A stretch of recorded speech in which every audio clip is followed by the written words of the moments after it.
Hello बच्चों, welcome back to my channel Neha commerce zone.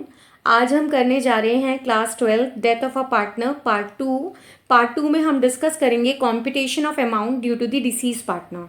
यानी कि जब किसी पार्टनर की डेथ होती है तो उस डिसीज पार्टनर को जो हमें अमाउंट देना होता है वो क्या निकल के आता है, कैसे आता है और हम किसको देते हैं वो हम डिस्कस करने वाले हैं। ओके, तो उसके लिए हमें डिसीज पार्टनर कैपिटल अकाउंट जो है वो बनाना होगा, उसे सीखना होगा कि किस तरीके से बनाएंगे। तो हम क्रेडिट साइड में वो सारी चीज़ें लिखेंगे जो हम उस पार्टनर को देने वाले हैं और डेबिट में वो चीज़ें लिखेंगे जो कि हम उस पार्टनर के अकाउंट में चार्ज करने वाले हैं।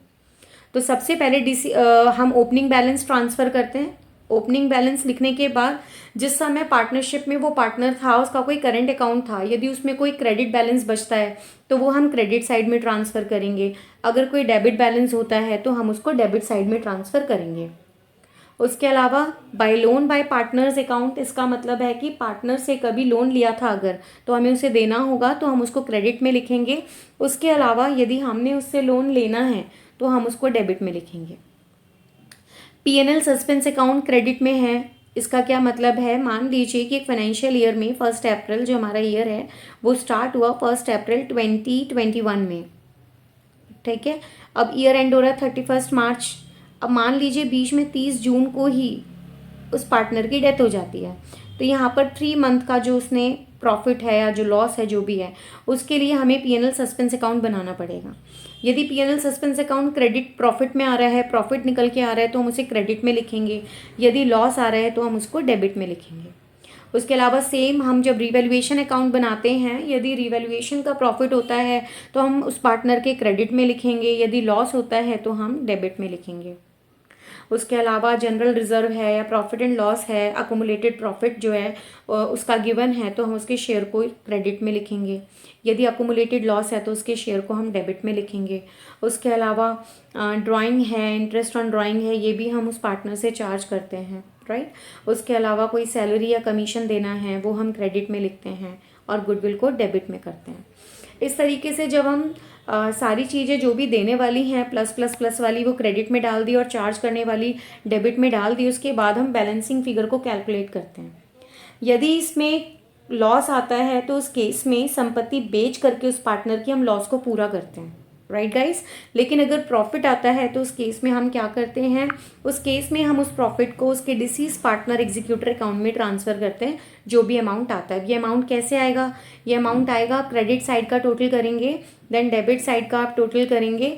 जो भी डिफरेंस आएगा यदि वो इधर आ रहा है बैलेंसिंग फिगर में तो वो प्रॉफिट होगा एंड देन उस प्रॉफिट को आप पार्टनर्स के एग्जीक्यूटर अकाउंट में ट्रांसफ़र कर दोगे। अच्छा, जब आप ट्रांसफ़र कर देंगे तो करने के बाद इसकी एंट्री क्या बनेगी, इसकी एंट्री बनेगी deceased partners capital account debit to deceased partner executor account. Okay, तो हम डिसीज पार्टनर को जो है उसके एग्जीक्यूटर को ट्रांसफ़र कर देंगे। अब जब पेमेंट की बारी आ रही है पेमेंट करने की तो हम 2 तरीके से पेमेंट करेंगे। या तो हम लमसम करते हैं, एक साथ करते हैं।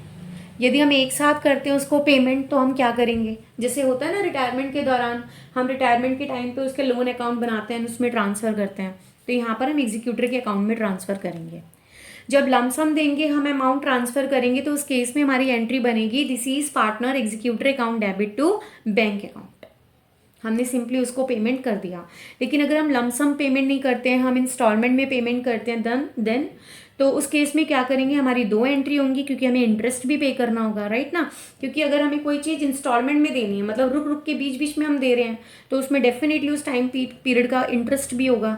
तो सबसे पहली एंट्री होगी deceased partner executor account debit to bank account and second entry उसके इंटरेस्ट की भी होगी which is interest account debit to deceased partner executor account. अब ये जो भी हमने पढ़ा ये थियोरेटिकल कॉन्सेप्ट पढ़ा है, अब हम इसका थोड़ा सा प्रैक्टिकल एप्लीकेशन भी देख लेते हैं। प्रैक्टिकल एप्लीकेशन क्या है, प्रैक्टिकल एप्लीकेशन के लिए इस क्वेश्चन को आपको मेरे साथ साथ पढ़ना होगा और समझना होगा। हमारे पास 3 पार्टनर हैं ए बी सी और वो जो 3 पार्टनर हैं फर्म में उनका जो प्रॉफिट है sharing profit in the ratio वो है 5:3:2। जो बैलेंस शीट है एज एट 31 मार्च 2022 की वो इस प्रकार से गिवन है। आपको असेट साइड में building, machinery, stock, debtors, bank, advertisement, suspense accounts given है एंड लाइबिलिटी साइड में आपको गिवन है क्रेडिटर्स, रिजर्व्स एंड तीनों पार्टनर्स की कैपिटल भी गिवन है। तो अब हम आप मेरे साथ साथ चलिए और इस क्वेश्चन को समझते हैं एंड देन उसको आप करेंगे। आगे एडजस्टमेंट में बताया गया है कि जो 3 पार्टनर थे ABC, उनमें से एक पार्टनर की जो है वो डेथ हो जाती है, जो कि कब होती है 30 सितंबर को। और BC डिसाइड करते हैं कि हमें जो फ्यूचर में प्रॉफिट शेयर करना है वो किस रेशियो में करना है, 7:3 में करना है। और as per the partnership agreement A is executive और एंटाइटल टू, जो उनके बीच में पार्टनरशिप में एग्रीमेंट हुआ उसके अकॉर्डिंग एक एग्जीक्यूटर को क्या क्या चीज़ें देनी है। तो सबसे पहले तो amount standing to the credit of as capital account, दूसरा interest on capital which is 12% per annum, and तीसरा जो आपने शेयर ऑफ गुडविल निकालनी है ना पार्टनर की, वो 3 साल के एवरेज प्रॉफिट का बेस लेके निकालनी है, उससे आपने गुडविल निकालनी है उसकी शेयर ऑफ गुडविल की। तो जरा एक बार क्वेश्चन को जरा ध्यान से देखो कि हमें क्या क्या चीज़ें निकालनी है और क्या क्या नहीं। ठीक है, तो सबसे पहले क्या है, क्वेश्चन को पढ़ तो लिया हमने, इसको थोड़ा सा समझ लेते हैं कि इसमें क्या क्या चीज़ें हैं। सबसे पहले उसका ओपनिंग बैलेंस, ये हमें गिवन है, ये हम उसमें ट्रांसफ़र कर सकते हैं। उसके अलावा कैपिटल के साथ एक एडजस्टमेंट है इंटरेस्ट ऑन कैपिटल, तो यानी कि इंटरेस्ट ऑन कैपिटल भी निकल जाएगा। ओके, फिर हमें शेयर ऑफ गुडविल, गुडविल निकालनी, गुडविल भी हम निकाल लेंगे। उसके अलावा हमें रिजर्व दिया हुआ है और हमें एडवर्टीजमेंट सस्पेंस अकाउंट गिवन है, कुछ इस तरीके से हमें चीज़ें गिवन है। हम एक पेंसिल लेंगे और पेंसिल लेकर के जो भी आपको क्वेश्चन आएगा पेपर में या एग्ज़ाम में, आपके प्री बोर्ड में, हाफ ईयरली में, जब भी कोई एग्ज़ाम में क्वेश्चन आएगा तो आपने क्वेश्चन को पढ़ने के बाद पेंसिल से स्टार मार्क कर लेना कि हमें कौन कौन सी चीज़ें चाहिए और क्या क्या चीज़ें हमें अवेलेबल हैं, उनको स्टार मार्क कर लेना। और जिसके साथ एडजस्टमेंट हो उसको डबल स्टार मार्क कर लेना ताकि आपकी कोई एडजस्टमेंट छूटे ना। ठीक है, तो अब हमें क्वेश्चन अच्छे से क्लियर है, तो चलो हम आगे देखते हैं इसको सॉल्व कैसे करेंगे। तो डेफिनेटली हमें डिसीज एज कैपिटल अकाउंट बनाना पड़ेगा, है ना। ए का जो कैपिटल अकाउंट बनाएंगे आप, वो कुछ इस प्रकार से बनेगा, ध्यान से देखना। आप क्रेडिट साइड में जो जो चीज़ें आपने उनको देनी है, क्या क्या देना है आपने ओपनिंग बैलेंस जो कैपिटल था ए का वो ट्रांसफ़र करना है, ए का आपने डाल दिया। अब रिजर्व आ गया 1500, ये भी आपने देना है उसको। अब रिजर्व कैसे कैलकुलेट करेगा, अगर आप बैलेंस शीट में देखो तो हमें रिजर्व ना 3000 गिवन थे। कितने गिवन थे, 3000 हमें गिवन थे। अच्छा, 3000 का रिजर्व हमें गिवन है और जो पार्टनर की डेथ हुई है उस पार्टनर का शेयर कितना है, 5/10।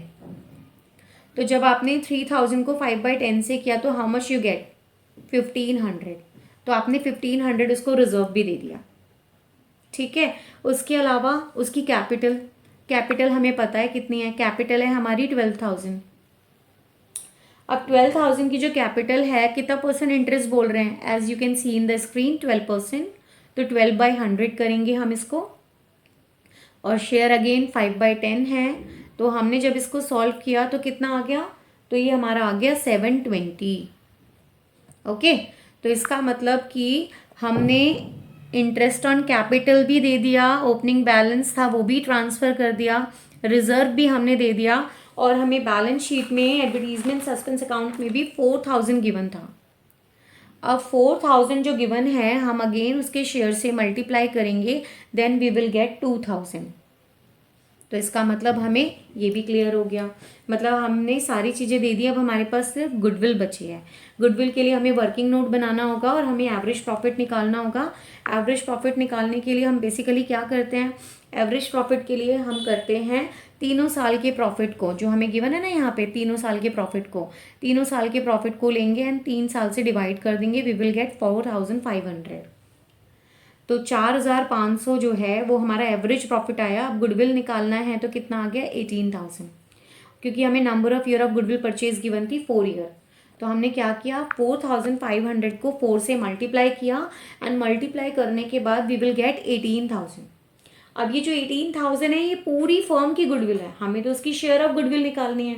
तो शेयर ऑफ गुडविल कैसे निकलेगी, मल्टीप्लाई कर दो 18,000 को उसके शेयर से 5/10 से, then how much we get, 9,000। अब ये 9,000 जो है ये उसकी शेयर ऑफ गुडविल आई है।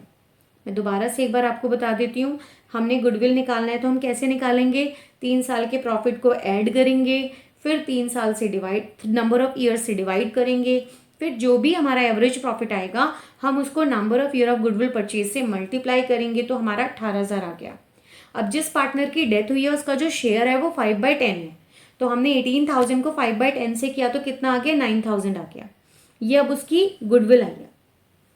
अब हमें क्या करना होगा, एक चीज़ है जो हमें करनी है, वो ये कि हमें उसके लिए गेनिंग रेशियो जो है वो आपको कैलकुलेट करना होगा। अब गेनिंग रेशियो कैसे कैलकुलेट होगा सभी जानते हैं। अगर हमें निकालना है तो कैसे निकालेंगे गेनिंग रेशियो? गेनिंग रेशियो का फॉर्मूला होता है new ratio minus old ratio.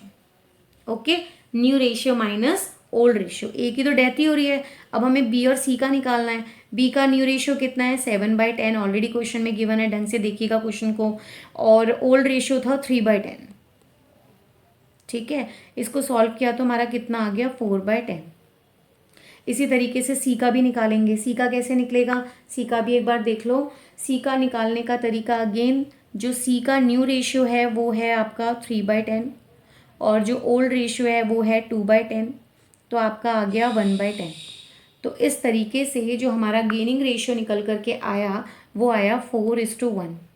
ये हमारा क्या आ गया, ये हमारा गेनिंग रेशियो आ गया। अभी मैंने कैलकुलेट करके भी बताया कि new ratio minus old ratio, B और सी का जो गेनिंग रेशियो आया वो कितना आया, 4:1 आया। ओके, तो अब हम क्या करेंगे, अब हम एंट्री पास करेंगे। एंट्री क्या होगी इसकी, इसकी एंट्री होने वाली है जो कि आप यहाँ देख भी पा रहे होंगे। इसकी एंट्री बनेगी B's capital account debit, C's capital account debit to deceased partner, that is A's capital account, right. ये हमारी एंट्री बनने वाली है, B's account debit, C's account debit to A's capital account. ये हमारी क्या हो गई, एंट्री हो गई। अब ए के सामने तो 9,000 ही जाएगा और बी में कितना जाएगा, 7,200 और सी में कितना जाएगा, 1,800।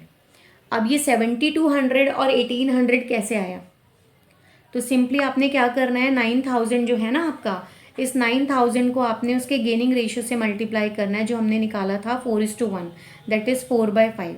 जब आपने 9,000 को 4/5 से किया तो 7,200 आया और फिर आपने 9,000 को 1/5 से किया तो कितना आया, 1,800 आया। तो इस तरीके से आपने ये भी ट्रांसफ़र कर दिया। तो इस तरीके से आपने क्या क्या दे दिया पार्टनर को, आपने ओपनिंग बैलेंस ट्रांसफ़र कर दिया, रिजर्व उसके शेयर का दे दिया, ये हमने गुडविल निकाली ली उसकी शेयर ऑफ गुडविल। उसके बाद उसको गेनिंग टू डिसीज पार्टनर करके पोस्ट कर दी उस एंट्री को इस अकाउंट में। हमने कैपिटल पर इंटरेस्ट भी दे दिया और हमने चार्ज भी कर लिया ये एडवर्टीजमेंट सस्पेंस अकाउंट। अब उसके बाद हमने क्या किया, क्रेडिट साइड का टोटल किया। क्रेडिट साइड का टोटल आया 23,220, जिसमें से हमने 2,000 माइनस किया तो हमारा प्रॉफिट बच गया 21,220, जो हम किसको ट्रांसफ़र करेंगे, ए के एग्जीक्यूटर अकाउंट में ट्रांसफ़र करेंगे। ओके, तो कुछ इस तरीके से हम डिसीज पार्टनर का कैपिटल अकाउंट बनाते हैं एंड डिसीज पार्टनर का एग्जीक्यूटर अकाउंट में उस अमाउंट को ट्रांसफ़र करते हैं। ये याद रखें कि यदि पेमेंट के दौरान हम इंस्टॉलमेंट में पेमेंट करते हैं और हमें पेमेंट का गिवन नहीं होता है तो हम 6% लेते हैं, अगर एग्रीमेंट नहीं होता है तो। उसके अलावा इसी तरीके से आप डिसीज पार्टनर अकाउंट को बनाएंगे एंड देन उसके बाद आप उसको करेंगे। आई होप आपको ये वीडियो समझ में आई होगी और आपको अच्छे से क्लियर होगा। अब आप अपनी बुक के क्वेश्चंस कीजिएगा। यदि आपको कोई प्रॉब्लम आती है या कोई डाउट आता है तो प्लीज़ आप मैसेज कीजिए डायरेक्टली इस चैनल पे, आपकी क्वेरीज सॉल्व होंगी। और कोई डाउट होता है तो वो भी आप कमेंट बॉक्स में डाल सकते हैं। गाइज़, अगर आपको मेरी वीडियो पसंद आई हो, एक्सप्लेन अच्छे से है, चीज़ें क्लियर हुई हों, तो आप इसको लाइक कीजिए, सब्सक्राइब कीजिए और बेल आइकन को प्रेस कीजिए ताकि मेरी आगे आने वाली वीडियोस भी आप तक मिलें। Thank you guys, thank you so much.